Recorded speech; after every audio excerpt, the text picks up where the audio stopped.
Orpheus, son of Apollo and the muse Calliope, was a legendary musician whose lyre could charm all living things. His love for Eurydice, a nymph of unparalleled beauty, symbolized the purity of artistic inspiration. Ancient texts describe their union as a harmony of soul and song, celebrated in sunlit groves where nature itself seemed to dance to his melodies.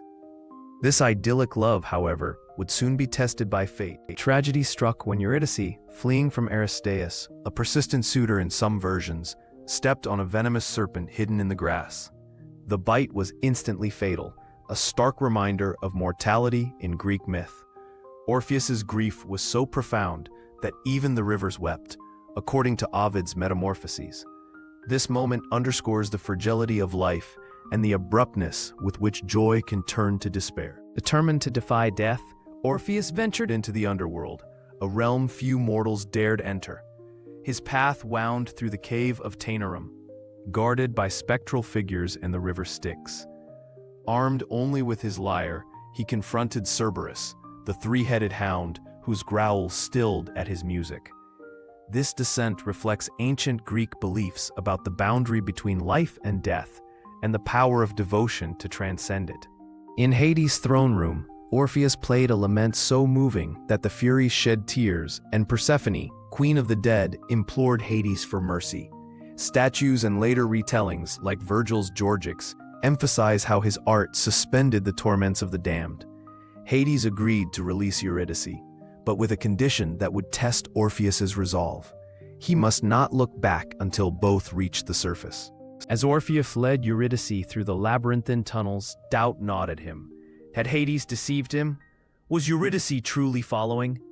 At the threshold of the living world, he glanced back, an act interpreted by scholars as human fallibility or divine trickery. Eurydice's faint cry echoed as she was pulled back into darkness, forever lost. This moment became a timeless lesson on trust and the consequences of hesitation. Eurydice's second death shattered Orpheus. Ancient vase paintings depict him clutching his lyre in anguish, surrounded by mocking shades. The myth underscores the Greek view of death's finality. Even art could not reverse it twice. Some versions suggest Hermes guided Eurydice away, reinforcing that mortal defiance of divine will was futile. Orpheus's despair marked the beginning of his decline into isolation. After his failure, Orpheus spurned all gods except Apollo, rejecting Dionysian rites. The Maenads, Dionysus's frenzied followers, saw this as blasphemy. Texts like the Bacchae by Euripides parallel his fate with themes of hubris. Wandering Thrace, he sang only of lost love, his music now a dirge.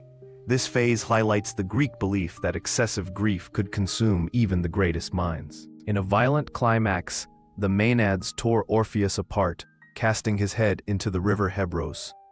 Legends say it continued singing as it floated to Lesbos.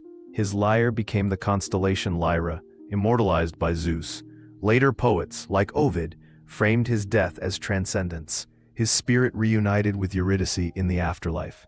This ending cements the myth's duality. Love and art endure, even as mortality prevails.